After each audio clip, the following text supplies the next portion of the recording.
tunay mga kapatid sa naiintindihan. Sapagkat muli tayo Okay, battery nun? ating Panginoon. Sa lugar na ito, kung ang mamuli sa kanyang pangalan. Praise the Lord, glory to God. Darating sa buong isang linggo. Marami sa atin ang nakaranas ng iba't ibang problema. Ngunit salamat sapagkat sapat ang kadakilaan ng ating Panginoon. Salamat sapagkat sutulan ng pinala ng Diyos bawat atin. Kung kaya't sa gawang ito, ating itataas sa kanyang pangalan. Tayo naawit sa ating Panginoon.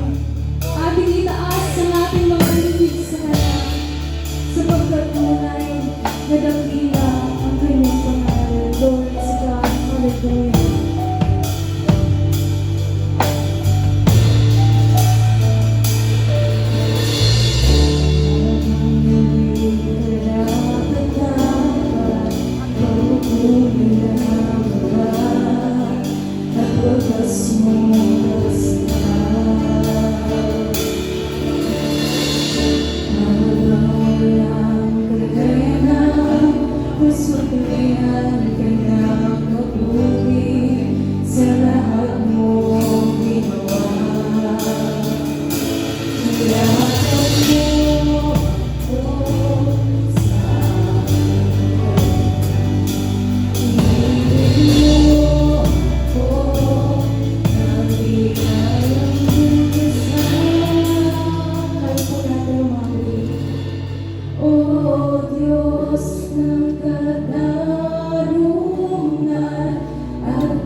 lahat. Kami po ay nagpupuri ng papasalamat sa iyo sa gabi ito, sa buhay at kalakasan ng ng bawat